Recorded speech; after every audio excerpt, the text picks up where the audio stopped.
বাংলাদেশকে আফগানিস্তান বানানোর প্রথম ধাপ সম্পন্ন। আরে করতে হবে তাহলে হিন্দুদের ওপর যে আক্রমণ হচ্ছে তাই নিয়ে মিছিল করেননি কেন? ছাগলের 3 নম্বর ছানার মতো লাফানো এই ব্যক্তিকে দেখে যে কেউ ভাবতেই পারে এইখানে হয়তোবা মলম বিক্রি করে, তবে এইখানে কোনো মলম বিক্রি না, এইখানে গুজব ছড়ানো হচ্ছে বাংলাদেশ নিয়ে। যেখানে বাংলাদেশের ক্রিকেটার মাশরাফির বাড়ি পুরানো হয়েছে সেইটাকে ভারত লিটন দাসের বাড়ি বলে চালিয়ে দিতেছে, আর বলতেছে লিটন দাস হিন্দু ছিল তাই লিটন দাসের বাড়ি বাংলাদেশের জনগণ পুড়িয়ে দিল।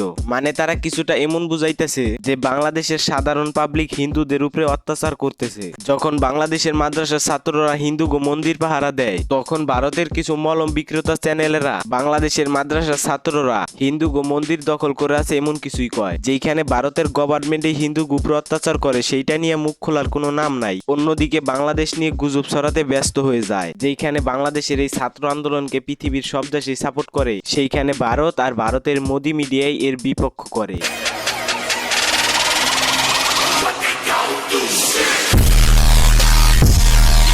ওয়েলকাম টু জেআরএস সাইফুল সাতাশি। আমি সাইফুল। তো কেমন আছো তোমরা? তো আজকের ভিডিওটা দেখে পাবে ভরপুর মজা, কারণ আজকের ভিডিওটা সম্পূর্ণই তাজা। আজকে দেখাবো ভারতের এমন কিছু হলুদ মিডিয়া যাদেরকে দেখলেই মনে চায় পাছা লাল করে ফেলি সেনাবাহিনীর মতো পিটেয়া। বাংলাদেশে হচ্ছেটা কি?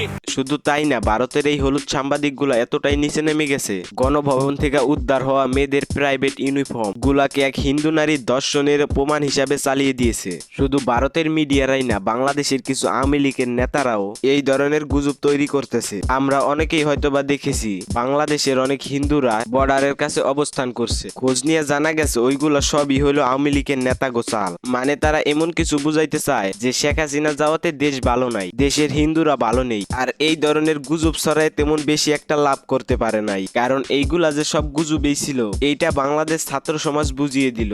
আর লিটন দাসের বাড়ির উপর হামলার বিষয়টা লিটন দাস নিজেই অস্বীকার করে। লিটন দাস তার একটি ফেসবুক পোস্টে লেখে, প্রিয় দেশবাসী, সকলের প্রতি শ্রদ্ধা রেখে একটি বিষয় অবগত করতে চাই। সাম্প্রতিক কালে একটি বিষয় বিভিন্ন মিডিয়াতে প্রচার হয়েছে, আমাদের বাড়িতে হামলার ঘটনা, যার কোনো সত্যতাই নেই। কেউ এই সব গুজবে কান দিবেন না। এছাড়াও মানুষকে বোঝানোর জন্য আরো ভালোভাবে বর্ণনা করে লেখে, পরে শোনাতে গেলে অনেক সময় নষ্ট হয়ে যাবে। তো আপনাদের যদি কারো পড়ার ইচ্ছা থাকে তাহলে ভিডিওটা পোস্ট করে পড়ে নিবে। এছাড়াও ভারতের গভর্নমেন্ট এই ধরনের ভুয়া নিউজের জন্য সতর্ক বার্তা দিয়েছে। যখন বাংলাদেশি হিন্দু নেতার কাছে মন্দিরে হামলার বিষয় জিজ্ঞাসা করে তখন তারা বলে দেয় এইটা গুজব, এই ধরনের ঘটনার কোনো সত্যতা নেই। আর সব থেকে হাস্যকর ঘটনা হইল ভারতের মন্দিরে হামলার ভিডিওগুলাই বাংলাদেশের মন্দিরে হামলার প্রমাণ হিসাবে চালিয়ে দিতেছে। এই ধরনের গুজবি ঘটনার যে কোনো রকম সত্যতা নেই, এইটা বাংলাদেশি মেধাবী স্টুডেন্টরা প্রমাণ করে দেখিয়েছে। আর নেক্সট ভিডিও হবে গোপালগঞ্জ নিয়ে, সবাই রেডি থাকি। তো যাই হোক প্রিয়, আজকের ভিডিওটি মোটো হয়নি মন্দ,